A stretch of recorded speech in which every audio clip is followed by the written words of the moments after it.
you're ready. Right, Jordan Vos, this is our 1942 Universal Ford built Ford Canada built Brendan carrier. Badged up as members of the 2nd Battalion of Sherwood Foresters during their time at Anzio. As you can see, we're armed to the teeth. Boys anti-tank rifle in the front. Bren up on the anti-aircraft pogo stick, what we call them. 2-inch mortar in the middle for infantry support role.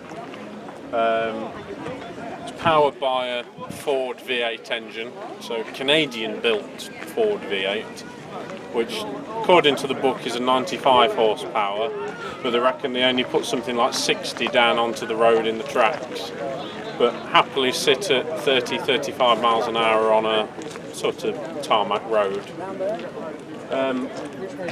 Ford built something like, I think it was about 38,000 carriers. This is number 8,981. So left the factory roughly the 9th of September 1942. So right in the heart of the war. However, pretty much spent its time in Canada. Shipped over from Canada sort of after the war. More than likely spent its time with the Canadian Defence Force or Canadian Training Units. But it's taken us probably 3.5 years to actually restore it to a running condition. When we had it, it pretty much looked like a skip on wheels. All the armour had been cut off. Pretty much everything from the arm up was missing, completely gone. So all the engine decks, the bins, the boxes, the headlights, but it's one of the few carriers you'll see with original mudguards on, because they're only a thin bit of steel, so they easily get bent and busted.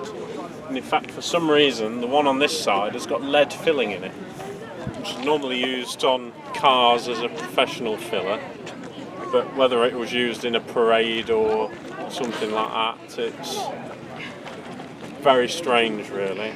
But let's say the box, what's mounted on the front here is the kit stowage locker, so that's where all your personal kit will be kept. But this was normally kept in the rear compartment. When the mortar is mounted, you normally need a 4th man, a mortar man, in the side compartment, so these boxes usually end up on the front.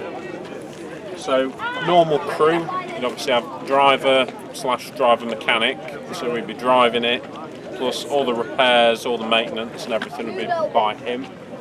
Your commander/front gunner, who's in the front seat here, he's in charge of the vehicle.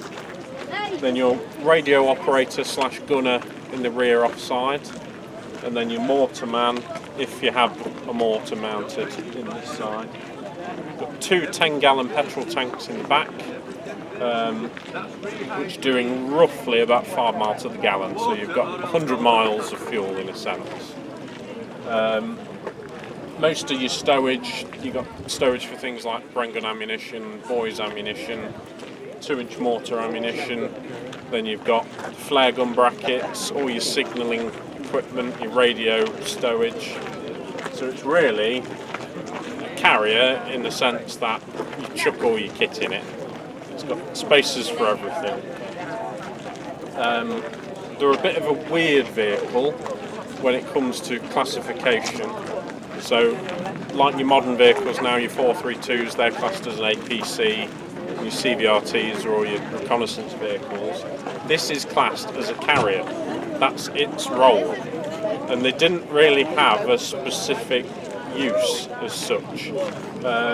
Many of them being used, especially during the Anzio campaign, part of the Foresters, as ammunition trucks, because these could get places where the trucks couldn't.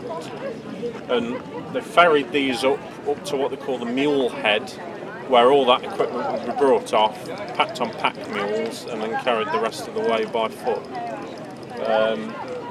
But from what I've heard, the accounts of these, during one of the first battles of Anzio for the Foresters, carriers were used to retrieve wounded soldiers and soldiers who'd been killed during action. On the day, one of the worst days for the 2nd Battalion. And the quote goes, they literally went in guns blazing, rags flying from the Bren stands, collecting up as many men, as much equipment as they possibly could. But as I say, they're quite a smooth ride actually. When you get into them, getting in and out's a bit of a struggle. We're on our way back. But as a vehicle, they're very unique. Even though they made 113,000 of them, they still are the most produced armoured fighting vehicle ever made. So it's got that behind it, the pedigree. But they made these from something like, I think it was 1934 all the way up until 1954, 56. You can still get post-war dated spare parts. So, but there's sort of never been a vehicle like it since they stopped using them. All the other, they're slightly different.